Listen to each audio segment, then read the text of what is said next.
Hello, I'm chess expert Gil Luna. This lesson is going to be on castling.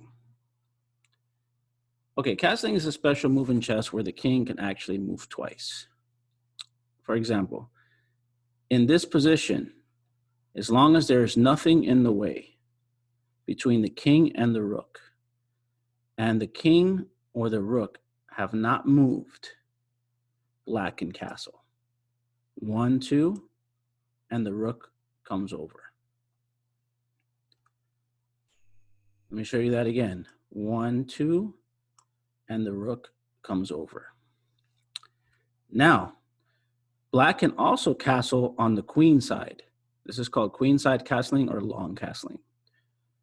It's going to look a little different because the queen is not here, so there's an extra space. Okay, but it's still the same concept. 1, 2, and then the rook comes over. 1, 2, and then the rook comes over. Now, there's a few rules to castling. The first is, as I mentioned before, there can be no pieces on the back rank interfering with the king castling. Okay, now don't get confused. If there's a piece here, okay, if this bishop was here, black can still castle on the king side, just not on the queen side. Next, the king or rook cannot be moved. Okay, could not have previously moved. I'm sorry. So let's say my king played here earlier.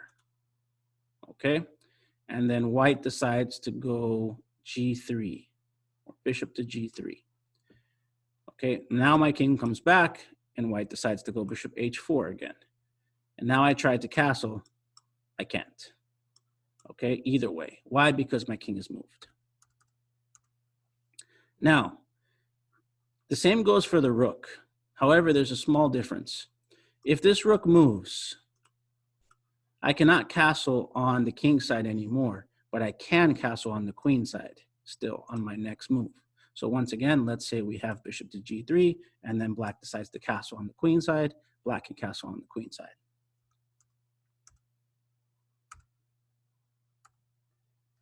Okay, so next, okay, so we are going to go ahead and castle for black. Now, next, you cannot castle in check, okay?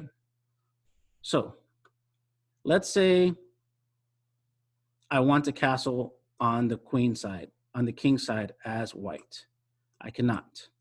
Why? Because I'm going to land on this bishop checking this square.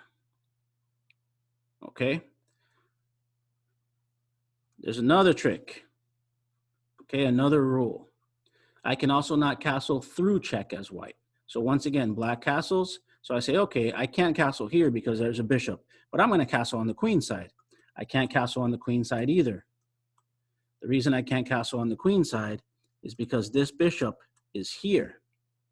Now, contrary to this move with this bishop, okay, I'm not landing on a checked square, but you still can't castle through check. Okay, so if this square is being checked, you can't castle through check because technically you are moving here and then here, and you're not allowed to do that.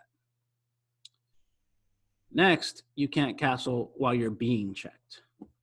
Okay, so let's say in this position, white decides to play bishop g3 again, and black plays bishop b4 check, and then white says, okay, I'm going to get out of check and I'm going to castle.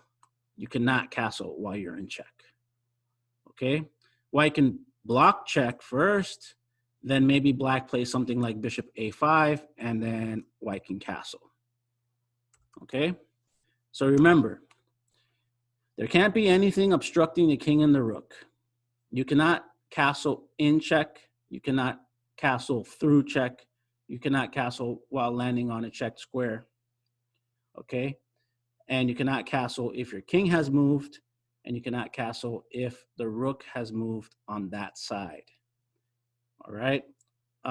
What are the benefits of castling? Okay.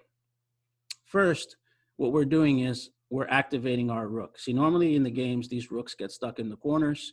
They don't come out into the middle end game or the end game. When you castle, when you castle, okay, you are A, bringing your king to safety, and B, you are activating your rook. See, by me castling, I have now connected my two rooks, okay? And yes, the king is normally safer in the corner of the board, not in the center. The king in the center of the board can be very easily attacked. Okay, so yes, you're protecting your king and you are developing your rook. So once again, 1-2, rook over, or 1-2, rook over. I hope you enjoyed this video, and I hope you